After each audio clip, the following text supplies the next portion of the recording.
So hi guys, welcome back to my channel. और आज मैं फिर से लेकर आ गई हूँ एक और नई कहानी। और आज की जो कहानी है वो है एक भाई और बहन की, जिन्होंने अपने वीकेंड को एंजॉय करने के लिए एक छोटा सा रोड ट्रिप प्लान करा था। उन्हें नहीं पता था कि ये रोड ट्रिप उनके लिए बहुत ज्यादा डरावना होने वाला है, जो कि उन दोनों को एक टाइम लूप में फंसा देगा। और क्या वो दोनों इस टाइम लूप से निकल पाएंगे, चलिए देखते हैं इस वीडियो में।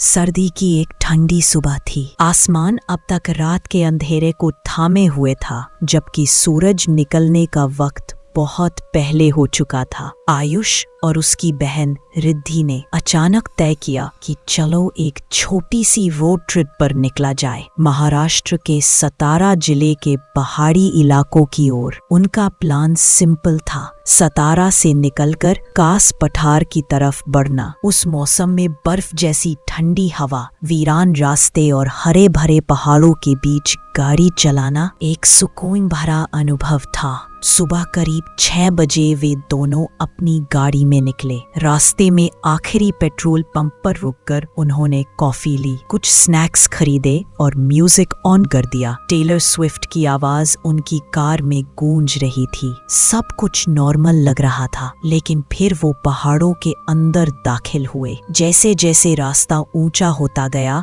हवा भारी लगने लगी। पेड़ लंबे और सूखे थे, जैसे धुंध को चीरते हुए कुछ पकड़ने की कोशिश कर रहे हो। आयुष ने गूगल मैप्स पर रास्ता सेट किया था, लेकिन कुछ दूर जाने के बाद उन्हें लगने लगा कि कुछ गड़बड़ है। रास्ता जाना पहचाना नहीं लग रहा था। फिर अचानक रास्ता बदल गया। गूगल ने फास्टर रूट दिखाया। वो छोटी सी गलती थी। आगे न कोई गाड़ी दिख रही थी, न पीछे कोई हेडलाइट। वो जैसे दुनिया से कट गए हो। और फिर म्यूजिक बंद हो गया, ना धीमा हुआ ना रुका, बस अचानक हवा से गायब। रिद्धि ने पूछा, भाई म्यूजिक क्यों बंद किया? आयुष ने कहा, मैंने नहीं किया, मुझे लगा तूने किया। म्यूजिक प्लेयर दिखा रहा था कि गाना चल रहा है, लेकिन आवाज नहीं आ रही थी। दोनों के फोन में भी वही सब प्ले दिखा रहे थे, लेकिन कार में खामोशी छा गई थी। उस खामोशी में अजीब सी नमी थी, जैसे वो सुन रही हो। फिर अचानक पुराने लकड़ी के घर दिखने लगे, बिल्कुल पारंपरिक।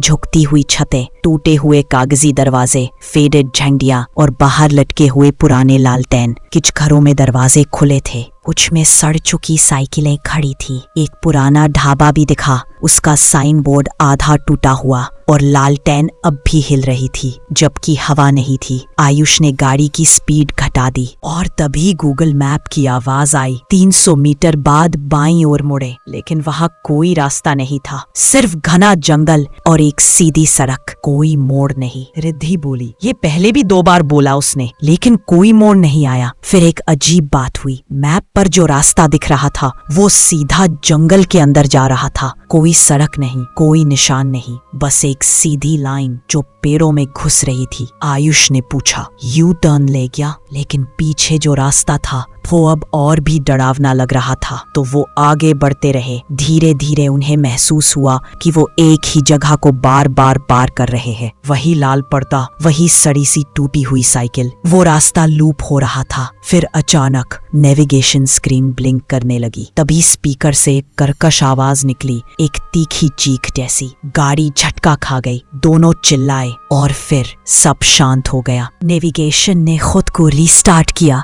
लेकिन अब उस पर कोई नक्शा नहीं था, बस एक पतली ग्रे लाइन और चारों ओर काला अंधेरा। कोई नाम नहीं, कोई डेस्टिनेशन नहीं। आयुष ने गाड़ी रोक दी और तभी बाहर बर्फ पर किसी के कदमों की आवाज आई, धीमी, ठंडी, बहुत पास से। उन्होंने खिड़कियों से देखा, कोई नहीं था। रिद्धि फुसफुसाई, कोई है। आयुष ने तुरंत कार लॉक की। उनकी सांसें तेज हो गईं। चलो यहाँ से, रिद्धि बोली, कहीं भी, लेकिन यहाँ नहीं रुकना। आयुष ने धीरे से गाड़ी बढ़ाई। फिर वही ढाबा, फिर वही पर्दा, फिर वही साइकिल। वो फंस चुके थे और तभी एक घर की खिड़की में हल्की पीली रोशनी जल उठी, सिर्फ एक पल के लिए। बस इतना काफी था। आयुष ने एक झटके में एक्सेलरेटर दबाया, तेज। नेविगेशन को इग्नोर कर वो सीधा भागे और तभी सामने एक सुरंग आई, पुरानी, जर्जर, लताओं से ढकी हुई। नाम की पट्टी जंग खा चुकी थी, लेकिन वो रुके नहीं। जैसे ही सुरंग के भीतर घुसे, स्क्रीन ने एक बीप किया और म्यूजिक वापस आ गया। कोई और टेलर स्विफ्ट का गाना, तेज और चहकता हुआ। वो दोनों बाहर निकले तो सामने फिर से नीला आसमान और कुछ गाड़ियां दिखने लगी। एक बस भी आगे जा रही थी। दोनों चुप थे, पसीने में भीगे हुए। झील के पास पहुंचकर जब उन्होंने चैन की सांस ली और मोबाइल खोला तो चौंक गए। उनके रूट का कोई रिकॉर्ड नहीं था। वो गांव, वो रास्ता, वो सुरंग,